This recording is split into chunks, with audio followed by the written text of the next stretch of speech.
Hey there, X-Men fans, this is Wesatron. Today we're going to be taking a look at Hasbro's Marvel Legends X-Men Kitty Pryde action figure. This is from the new 2016 Juggernaut Build-A-Figure series. And packaging is pretty standard for the line. I do like the yellow. This is some really nice artwork. I'm not sure who the artist is, but it looks very clean. The yellow is kind of a new look for the packaging, which is cool. I'm glad that they're going back to the X-Men a little bit. It looks like the future is looking bright for any children of the 90s who love the X-Men, or 80s for that matter. Heck, going back, everybody's got their moment. But on the back we see a little bit of a put together for Juggernaut, and we see the other characters in the line that make up all the pieces.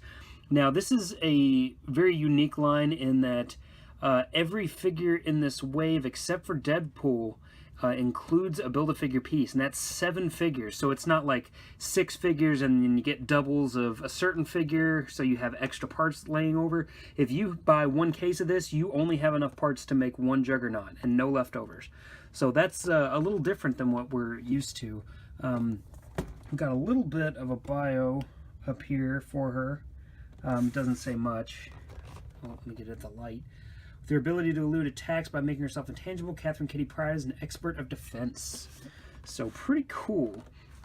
Always liked Shadow Cats, so like I said, pretty standard packaging. Let's get her out and see what she's like. Here we have Kitty Pryde out of packaging, and she's a really nice looking figure. I think the core body is built on the Storm body.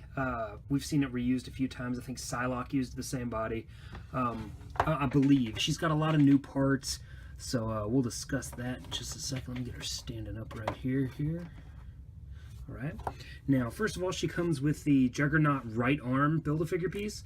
This is a really, really impressive looking arm. I'm not sure if this has been reused. The veins and everything make me want to say that it's new, but I'm not 100% sure. But we will discuss that more in the Juggernaut review, but nice articulation on it, so I think it's going to be a nice figure. Interestingly enough, in addition to this, she also comes with an additional Onslaught head. And what this would be used for is in the Captain America wave, where you could build a Red Skull Onslaught. It obviously came with a Red Skull head, so this gives you the opportunity to take that same figure and make it a classic Magneto Xavier Onslaught from was it the late 90s, I guess, when that storyline was going on. So I think that's a pretty cool addition for X-Men fans. You know, just something a little different I haven't seen them do before, which I like. I mean, we've seen other heads, but not across like different lines and stuff. So that's pretty cool. In addition, if you didn't want to use it for that, it does have a a standard ball peg on the bottom, or ball joint. You could always try and add some hair out the back and make it a AOA Magneto, which would be pretty cool too. He often had that black mask look. So let's get those out of the way. Her last accessory can fit around her neck, and that's little Mr. Lockheed here. Her little dragon from mostly, I guess, the Excalibur days. But very nicely done. Nice little paint detail on the eyes. No other paint detail that I see. I think it's all just cast in that colored plastic. It's sort of like a metallic purple, but it doesn't come off as mechanical. It just makes it look sort of fantastic in a way. So very interesting, very nice little details. If you can see all the scales and everything at the small scale, it looks really, really good. So very cool, and I like that the tail here can wrap around her neck, so he can chill out on her shoulder.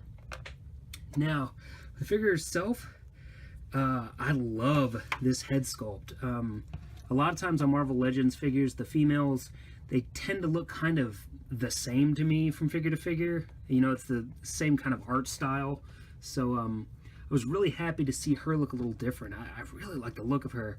You can still tell that it's probably the same sculptor, but this is either a fan or somebody who's really taken their work to the next level, because you can see a harder set jaw, some very, you want to say, like wizened commander eyes. She's changed a lot in the books over the last several years and become quite a cool character.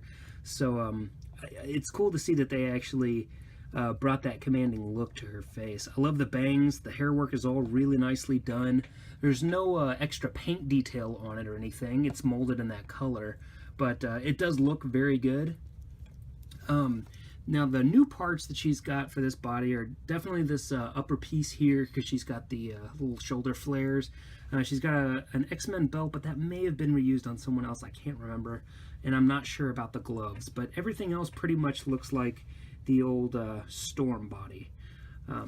So besides the head, which like I said looks great, I love the curve of the ponytail and everything, there's not much new to look at with this figure. She does have a splayed open hand, which we've seen with somebody else, maybe one of the Jean Grey figures, I believe. A fist hand for her right hand.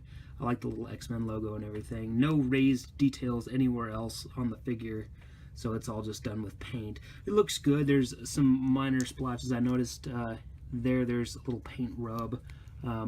Nothing major though. I mean, for the most part, this is a very cleanly painted figure, except for in the hair. You'll see there's a little bit of splotch right there, which I may be able to fix, but I'll most likely just not notice it again after this. So, very cool looking figure. Articulation wise, she's got a ball jointed head, and she has really nice range. The ball joint is set way up in there.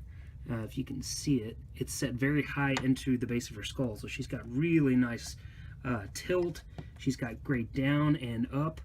The up is really good, except for the hair kind of gets in the way, but to compensate, she's also got a hinge, so you can pop her head further back. She can look way back. She can look extremely far down. Looks great. She's got swivel hinge shoulders. They are hindered somewhat by the flares on the shoulders, and when you push forward, they will push out naturally just because of that design, but I don't think it really hurts posing very much. Swivel hinge elbows get close to 90 degrees, but not perfect. Let me see if I can... No, I can't really wedge it too much better, but pretty close to 90 degrees. Swivel hinge in the wrists. It's the same for both sides.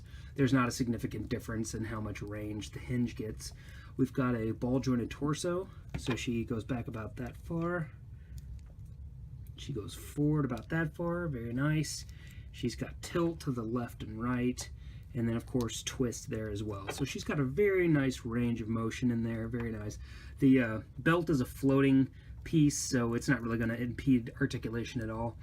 Her hips are ball joints, and they go out about that far. So a lot of these figures currently have been experiencing a little bit of I guess you could say restriction in the hips. So she's one of them that suffers from that. It's not terrible, it's just that she can't do splits. So I mean, Shadowcat isn't one who's going to be doing too many crazy things, so it's not really that big a deal for me, but if you're an articulation junkie, that may be something you want to think about. Legs go forward about that far. They are blocked by the butt going back, so not too much range there. We have a twist in the thigh. Goes all the way around. Very tight, but it feels good. Got one hinge there. Double hinge in the knee. Goes about to there. Little bit of underspray on the... you can see the yellow in there. A little bit of underspray on the calf pieces. That's all the same on both sides. So, but yeah, double hinge knees, and then we've got the classic swivel hinges in the feet that I don't think go enough far forward, but they do have a great range back. And then you've got some twist here in the ankle as well, which feels a little tight on mine, so I'm going to be pretty careful with it. Unfortunately, she does not have the newer body style that has the swivel in the calf, which I really would have appreciated. I really like that for keeping feet flat when they're in wide stances, but you know, it's not too bad.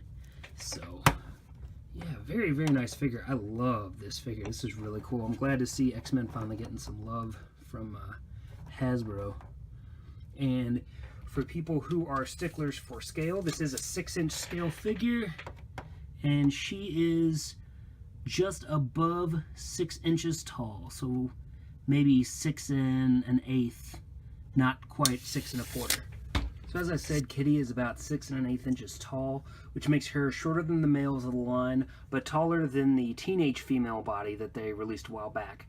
And I know some of you think probably that, you know, Kitty's always been a little bit on the smaller side. Maybe the female would have been, the teenage female would have been a little bit better. I think this is a good way to kind of demonstrate that this is the adult version of Kitty Pryde, not the, you know, teenager who joined the X-Men years ago. But that's all personal preference. I'm not big into, scale comparison. I'm not a scale Nazi, but I know a lot of people are, so take that into consideration. She's just a hair shorter than the males, so, just something to think about. So yeah, I would say a pretty good deal overall. I mean, about $20, you get the additional accessories of Lockheed and the Onslaught helmet, which you don't really get a whole lot of additional accessories these days with a lot of these figures. Some special treatment, like the new Deadpool, but they know that they're going to sell 1 million Deadpools, but they're not necessarily going to sell a ton of Shadowcats. So it's pretty cool that she actually comes with these extra bits in addition to the other Build-A-Figure piece. So for $20, I would say she's a pretty good deal, especially if you're an X-Men fan. I mean, it's going to look great in your display next to, Wolverine and Storm and all the others. So I think that she's a great fit for the line. I'm really glad they made her. Very unexpected, but very pleasantly surprised. So that's pretty much it for this review. If you have any questions or comments about this figure or anything else I can help you with, please feel free to drop me a line in the comments below, and rate, like, subscribe if you'd like to see more. Thank you guys so much for being here, and I'm glad to be back. Talk to you soon. Bye.